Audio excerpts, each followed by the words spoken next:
Hi, it's ML time. I am teacher Princess Kim, and I am going to discuss to you the lesson in English for academic and professional purposes subject. Before we begin, here are some reminders. Take the pretest in your printed module before watching this video. Take down notes if necessary. Answer the remaining activities in your printed module after watching this video. So sit back, relax, and learn. Welcome back to our English for academic and professional purposes subject. Last time, we talked about academic language. Can you still recall the definition of academic language and jargons? Can you tell me the features of academic language? I'm sure you do. For this week, our lesson is about text structure. At the end of this lesson, you should be able to determine the basic framework of the text and help you monitor your comprehension level by looking into how the text structures are being organized. Text structure is defined as the very framework of the text, showing how the information were organized by the author. In other words, this is how author writes their text. The structure of a house, for instance, is built with posts, walls, and a roof. Written texts are also built with structures, and we are going to look into the different structures and patterns of text today.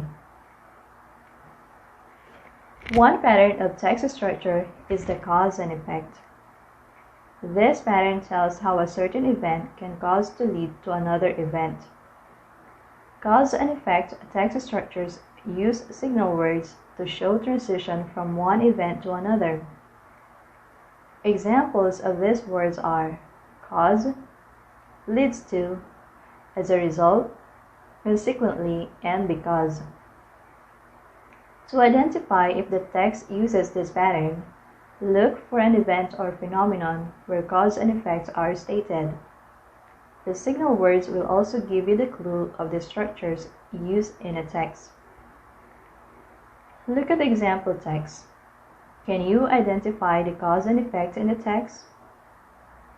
The cause in the excerpt text is instant messaging.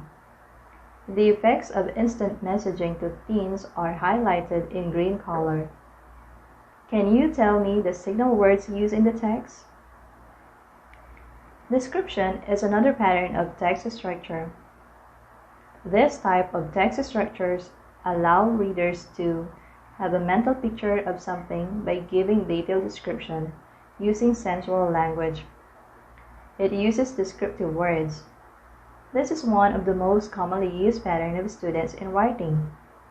Let's look at the example text entitled The Sob-Sister Story. Notice how the writer used a lot of adjective words like beautiful, scarlet lips, and golden hair. Can you tell some more descriptive words in the text?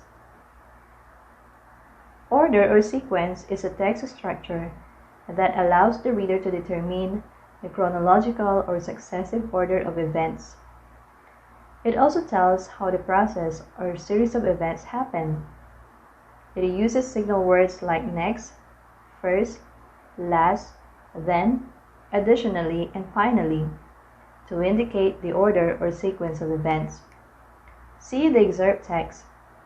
It describes the process of mercury pollution in waterways and how it affects humans. Did you see the signal words? Comparison and contrast is also a pattern of text structure that allows reader to determine the similarities and differences of two or more things, such as person, ideas, places, and events. Some of the signal words used in this text structure are however, unlike, by contrast, yet, although, similar to, and different from.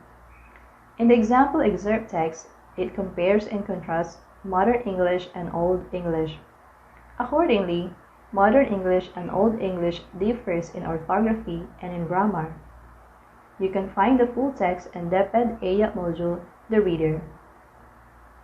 Problem solution is a type of text structure that poses a concerning issue and convince the reader to take a course of action. So when you use this type, the problem you choose to analyze should offer a challenging solution.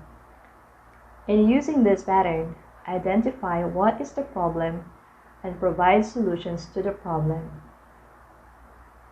We're done with the discussion of text structures. I hope you are able to determine the structure of the text after this lesson.